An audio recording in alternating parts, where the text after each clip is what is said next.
कि या तो आप हमको नरक दिखाओ और या तो हमका नरक दिखाओ।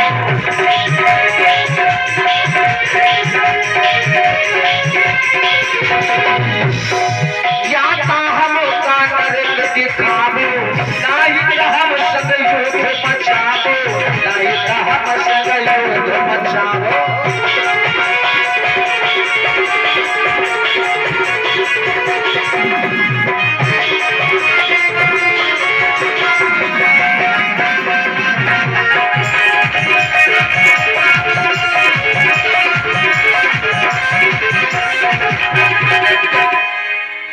रावण ने कहा महाराज आए महाराज, आपके सामने में केवल दो ही शर्त रखता हूँ, या तो आप चल करके हमारे दो चित्रगुप्त जो आपने बताया उनको बुलाओ, और नहीं तो उठाओ अपना हथियार, हमारे साथ में लड़ाई लड़ो, कुश्ती करो।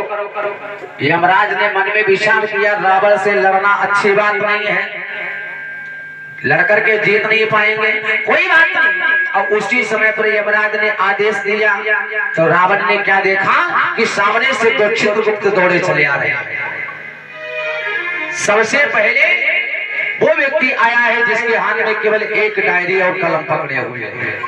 तो रावण ने अपने मन में सोचा हमें लगता है ये हमारे पाप कर्म लिखता है, इसीलिए जिंदगी में हमने कोई पाप तो किया ही नहीं है, केवल इसीलिए एक डायरी लेकर के आए। रावण ने कहा भैया एक बात बताओ, तो कौन सा लेखा जोखा करते हो? उस नौकर ने चित्रगुप्त ने कहा महाराज मैं केवल पुण्य का प्रभाव लिखता हूँ। पुण्य का प्रभाव? बोले हाँ। और तब तक रावण ने क्या देखा, एक पीछे से हजारों डायरी लेकर के दरबार में पटक दी। रावण ने कहा भैया तुम कौन? बोले महाराज मैं केवल पाप का लेखा जोखा लिखता हूँ। रावण के होश उड़ गए। रावण ने कहा भैया जब तुम एक डायरी लेकर के आए हो, सबसे पहले तुम ये बताओ कि हमने पुण्य कितने किए, अच्छा काम कितना किया? तो नौकर ने दोनों हाथ जोड़े। नौकर बोला महाराज हमारी पूरी जिंदगी गुजर गई तुम्हारे कंधे पर बैठे बैठे, और जिस दिन से ये डायरी और कलम हमको दिया गया लिखने के लिए, भगवान की कृपा से सही सलामत वैसा आज भी रखा है। रावण ने कहा क्या मतलब? बोले महाराज हम तरस गए कि आपने एक भी काम अच्छा किया होता जिंदगी में, जीवन काल में, तो हमारी कलम एक बार चल जाती है। महाराज जैसी डायरी है वैसा ही कलम रखा, सामने रख दिया। अब बोले भैया तुम? उसने कहा महाराज जितनी ये डायरी दरबार में हजारों पड़ी है, एक भी पन्ना कोरा नहीं बचा जिसमें तुम्हारा आगे का पाप कर्म हम लिखे। रावण ने कहा इसका मतलब इतना हमने पाप कर डाला? बोले हाँ। दशानन रावण ने कहा चलो कोई बात नहीं, सारी बातें छोड़ो, एक बात आप हमको बताओ कि हमने पूरी जिंदगी में जितने पाप किए उनमें से सबसे बड़ा पाप कौन सा किया? यमराज ने कहा सुनो सरकार मैं तुम्हें बताऊंगा कि जिंदगी में सबसे बड़ा पाप आपने कौन सा किया है। यमराज ने कहा महाराज रावण जिस समय पर आप बाल्यावस्था में बचपन में छोटे से थे तो अपने साथ में निशाचर जाति के दोस्तों को लेकर के अब एक दिन आप दंडक वन में पहुंचे, और उस दंडक वन में 1.25 लाख संत महात्मा बैठ करके भजन कर रहे थे भगवान का। और आपने मालूम क्या किया? तुम दंडक वन लियो घेराई और तामातई आग लगवाई।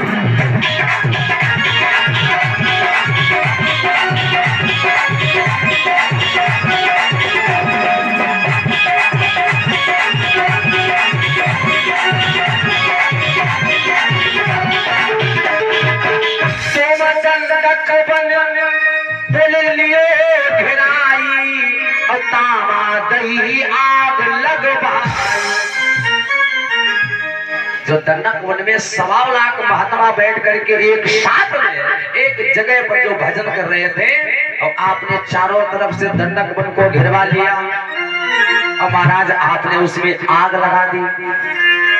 यमराज खामोश हो गए, आगे नहीं बोले। रावण ने कहा फिर आगे क्या हुआ? यमराज ने कहा महाराज ज्यादा क्या बताया था? तो 1.25 लाख ज्यादा क्या बताया? जितने 1.25 लाख महात्मा बैठे थे उनमें से एक भी संत महात्मा जिंदा नहीं बचा, सबके शव जल करके और राख हो गए। रावण के मेरे भाई होश उड़ गए। रावण ने कहा इतना बड़ा पाप किया हमने? बोले हाँ महाराज। तो रावण ने कहा महाराज एक बात और बताओ आप हमें। बोले पूछो। बोले कृपा करके यह बताओ कि जैसे जो व्यक्ति पाप करता है तो ये जरूरी है कि सबको यही आना पड़े? यमराज ने कहा महाराज आना तो सबको पड़ेगा, कोई आज आया है तो कल कोई और आएगा। बोले हमको भी आना पड़ेगा। यमराज ने कहा महाराज आज तुम्हारा समय है, आज आप अपने आप आए हैं और कल जब तुम्हारा समय पूरा हो जाएगा उस दिन हमारे नौकर तुमको जबरदस्ती खींच करके यही ले आएंगे, तब आपकी लंबतदारी नहीं चलेगी, तब हमारी सरकार होगी। रावण ने कहा अच्छा ये बताओ कोई ऐसा उपाय है दुनिया में, कोई ऐसा उपाय है तुम्हारे पास में जो पूरी जिंदगी जिसने पाप किया हो और केवल एक कर्म ऐसा करे कि जिससे सारे पाप धुल जाए?